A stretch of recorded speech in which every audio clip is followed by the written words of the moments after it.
Hello बच्चों, मैं विशाल यादव आपका अपना चैनल स्टडी पॉइंट 288 पे स्वागत करता हूं। आशा करता हूं कि आप लोग स्वस्थ होंगे और बिल्कुल अच्छी तरीके से अपनी तैयारी को कर रहे होंगे।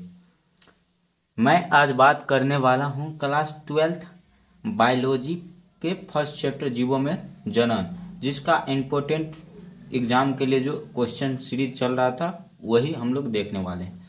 चलिए, तो हम लोग 2 क्वेश्चन देख लिए थे, आज तीसरा देखेंगे। और ये इम्पोर्टेंट में भी इम्पोर्टेंट क्वेश्चन है और 2012 में क्वेश्चन पूछा गया है। यह प्रत्येक किसी न किसी वर्ष पूछा गया क्वेश्चन ही आप लोग के लिए लेकर आए हैं, ताकि आप लोग जो बच्चे अभी तक थ्योरी का क्लास नहीं किए हैं और अभी से पढ़कर फर्स्ट डिवीजन करना चाहते हैं, तो उनके लिए यह रामबाण क्लास साबित होने वाला है। तो चलिए यहाँ से हम लोग शुरू करते हैं। चलिए, आज का हम लोग का पहला क्वेश्चन क्या है, उससे पहले आप लोग जितने नए बच्चे होंगे चैनल को सब्सक्राइब कर लीजिएगा और वीडियो को लाइक कर दीजिएगा और वीडियो को शेयर भी कर दीजिएगा। आज का हम लोग का पहला क्वेश्चन क्या है, कोलोन क्या है, इसका एक लाभ एक हानि बताए। यानी क्या कहा जा रहा है, कोलोन क्या है और इसके होने से क्या एक लाभ होता है और एक हानि होता है, इसके बारे में हम लोग को चर्चा करने के लिए इस क्वेश्चन में कहा जा रहा है। तो चलिए कोलोन या समरूप देखते हैं। कोलोन का अर्थ ही होता है समरूप, यानी कोलोन जनन एक ऐसी जनन होती है जिसमें क्या होते हैं, जनक के रूप जैसा ही स्वरूप क्या होता है, जनक के स्वरूप जैसा ही क्या होता है, तो बच्चे होता है यानी उत्पन्न होता है उससे। चलिए, तो अलैंगिक जनन से उत्पन्न संतान में कोई भिन्नता नहीं पाया जाता, अर्थात जीव अपने जनक के समान होते हैं और ऐसे संतान को समरूप अथवा क्लोन कहते हैं। हम आप लोग को समझाए भी थे कि समान रूप यानी जनक के समान जिसका रूप हो उसे ही हम लोग क्या कहेंगे, क्लोन या समरूप कहेंगे, जो अलैंगिक जनन में होता है। क्या होता है, जो अलैंगिक जनन में होता है। चलिए उसका लाभ देख लेते हैं। जनन के लक्षण या गुण अपरिवर्तित रूप में संतान में आ जाता है। यानी क्या होता है, जनक का जो गुण होता है या लक्षण होता है वो उसमें किसी प्रकार का परिवर्तन नहीं होता है और संतान में आ जाता है वो। और उसके बाद हानि देखिए, चूंकि क्लोन संतान में कोई नया लक्षण उत्पन्न नहीं होता है, अतः नई प्रजाति के विकास की संभावना बहुत कम होती है। यानी क्या होता है, नए जो बच्चे होते हैं, नए संतान जो उत्पन्न होते हैं उसमें क्या होती है, तो जनक से भिन्नता नहीं पाए जाने के कारण उसमें नई प्रकार की प्रजातियां उत्पन्न होने की संभावना बहुत ही कम होती है, यानी विकास होने की संभावना बहुत ही कम होती है। आशा करता हूं यहां तक आप लोग को समझ में आया होगा।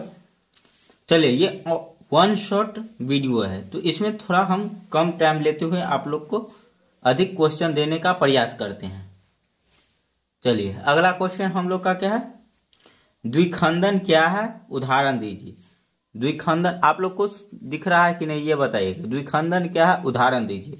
तो देखिए पहला हम लोग देख लेते द्विखंडन। अमीबा पैरामेसियम जैसे एक कोश के जीवों में अलैंगिक जनन की द्विखंडन विधि पाई जाती है।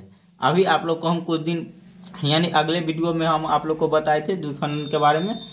अमीबा और पैरामेसियम जैसे जीव जो होते हैं उसमें द्विखंडन विधि पाई जाती है, यानी एक कोशिका टूटकर दूसरा कोशिका बन जाता है, उसे ही हम लोग क्या कहते हैं, तो द्विखंडन विधि कहते हैं।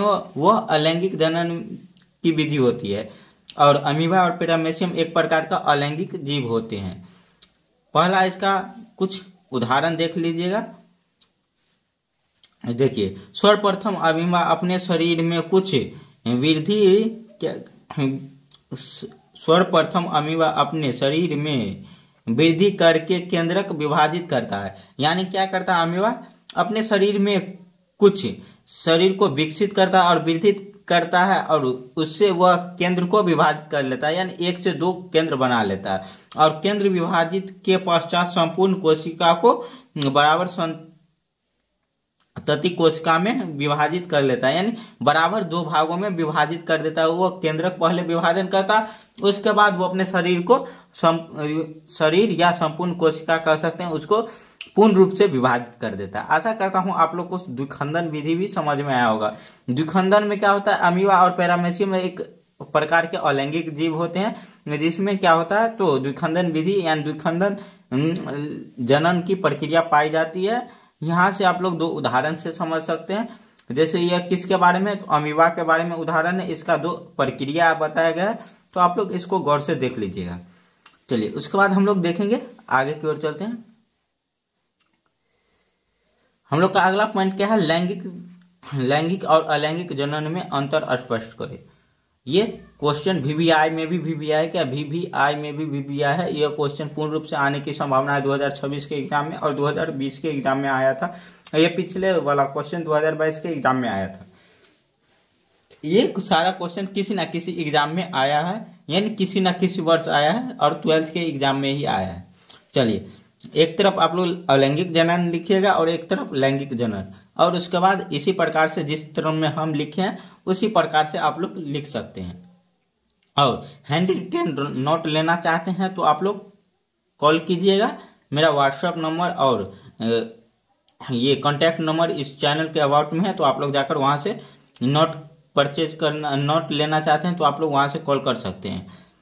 देखिए अगला हम लोग का ये लैंगिक और अलैंगिक जनन आप लोग लिख लिया। चलिए यहाँ से चालू करते हैं। फर्स्ट पॉइंट क्या है, लैंगिक जनन में एक ही संतान, अलैंगिक जनन में एक के ही जनक भाग लेते हैं। लेकिन क्या है, लैंगिक और जनन में क्या होता है, 2 जनक भाग लेते हैं, अलैंगिक में 1 और लैंगिक में 2। देखेगा उसके बाद अलैंगिक में इनमें उत्पन्न संतान क्लोन या समरूप होते हैं। क्लोन यानी एक जनक के समान होते हैं। लेकिन क्या होता है, लैंगिक जनन में उत्पन्न संतान किस प्रकार के होते हैं, तो अपने जनक से भिन्न होते हैं, यानी इसमें उत्पन्न संतान भिन्न भिन्न होती है, यानी जनक से अलग होता है। इसका अगला पॉइंट आगे है इसमें, तो आप लोग देखते चलिएगा और लिखते भी चलिएगा, क्योंकि यह बहुत ही इंपॉर्टेंट क्वेश्चन सब है, और नहीं लिखिएगा तो आप लोग पछताते रह जाएगा, क्योंकि आप लोग का एग्जाम का बहुत ही कम समय बचा हुआ है। देखिए एक तरफ यहाँ भी देखिए लैंगिक जन, ये अलैंगिक जनन है, और लैंगिक और ये लैंगिक है, ये लैंगिक है। चलिए तो हम लोग देख लेते हैं तीसरा पॉइंट अलैंगिक का। इससे शरीर की बनने वाली देही कोशिका द्वारा नई संतान उत्पन्न होता है। यानी अलैंगिक जनन में शरीर से बनने वाली, यानी कोशिका कहीं आप लोग देखोगे जो कोशिका विभाजन हो जाता है तो एक जीव से दूसरा जीव उसके मुकुलन के द्वारा हो जाता है। ये सब आप लोग देखो दैहिक कोशिका से ही उत्पन्न होता है संतान। और देखिए क्या है, लैंगिक जनन में देखिएगा इसमें विशेष कोशिका युग्मक द्वारा संतान का उत्पन्न होता है।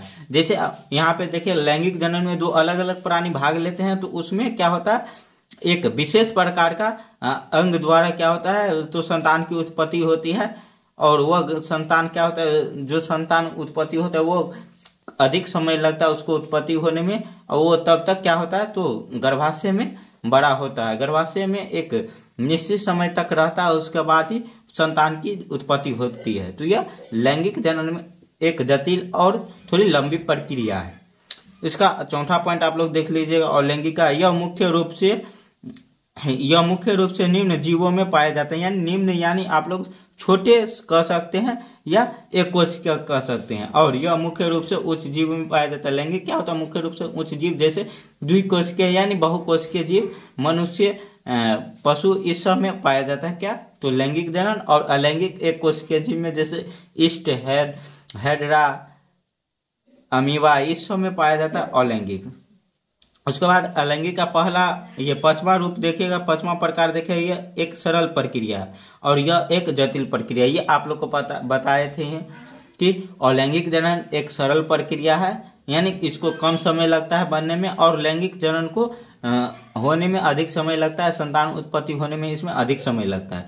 चलिए उसके बाद हम लोग अगला क्वेश्चन की ओर चलते हैं, जो हम लोग का 6 नंबर क्वेश्चन है, वो भी बहुत ही इंपॉर्टेंट क्वेश्चन है, तो इसको भी आप लोग रट लीजिएगा। चलिए अगला क्वेश्चन हम लोग का क्या है, ऋतु चक्र और मध्य चक्र में क्या अंतर है। ऋतु चक्र और मध्य चक्र में क्या अंतर है, यह आप लोग देखिएगा। ऋतु चक्र क्या होता है, कुछ विशेष समय में होता है, लेकिन मध्य चक्र जो होता है वो प्रत्येक महीने होता है। ये आप लोग देख लीजिएगा। चलिए, ये मध्य चक्र और ऋतु चक्र थोड़ा हम शायद गलत बोल दिए हैं, 1 मिनट आप लोग देख लीजिए। ऋतु चक्र क्या होता है, ऋतु चक्र प्राइमेट यानी बंदर वंश जैसे गोरिल्ला, एप, मानव, चिंपैंजी आदि के मादा सदस्यों में होता है। यानी क्या होता है, ऋतु चक्र जो बंदर के वंशज जो है उसमें क्या होता है, पूर्ण रूप से ऋतु चक्र होता है। और मध चक्र क्या होता है, तो यह नॉन प्राइमेट स्तनधारी जैसे गाय, कुत्ता, बिल्ली आदि में पाया जाता है। जो स्तनधारी है उसमें मध चक्र पाया जाता है। जैसे आप लोग देखेंगे पशु पक्षी में क्या होता है, एक विशेष टाइम में उनमें एक प्रक्रिया के द्वारा यानी मध चक्र के द्वारा उसमें उनके शरीर में एक हार्मोन बनता है और वहां से ये जनन की प्रक्रिया चालू होती है। लेकिन बंदर वंशज जो होते हैं उसमें प्रत्येक महीने यानी प्रत्येक वर्ष महीने वो मध चक्र होता है, जैसे आप लोग देखेंगे मनुष्य में। उसके बाद देखिएगा दूसरा, प्रत्येक माह मासिक चक्र की प्रक्रिया होती है, ऋतु चक्र में देखिएगा। और मध चक्र में क्या होता है, एक विशेष समय में होता है। आप लोग को अच्छी तरीके से हम बता चुके हैं। उसके बाद आगे की ओर चलते हैं। इसका तीसरा पॉइंट हम लोग देख लेते हैं, तीसरा और चौथा। यानी ऋतु चक्र ये हम लोग का है और इससे मध चक्र है। तो ऋतु चक्र का आप लोग देख लीजिएगा तीसरा पॉइंट। इसमें इस प्रक्रिया में गर्भाशय अंतःस्तर टूटकर रक्त के रूप में बाहर निकलता है। और इसमें क्या होता है, इस प्रक्रिया यानी मध चक्र में क्या होता है, अंतःस्राव बाहर नहीं निकलता है, अवशोषित हो जाता है इसमें। और चौथा पॉइंट क्या है ऋतु चक्र में, यह एक वर्ष भर चलने वाली प्रक्रिया है। और मध चक्र जो होता है यह प्रक्रिया कुछ समय के लिए होता है। आशा करता हूँ आप लोग को समझ में आया होगा और अच्छी तरीके से समझ में आया होगा। तो अब तक आप लोग चैनल्स को सब्सक्राइब नहीं किए तो सब्सक्राइब कर लीजिएगा, वीडियो को लाइक नहीं किए लाइक कर लीजिएगा और वीडियो को शेयर कर दीजिएगा।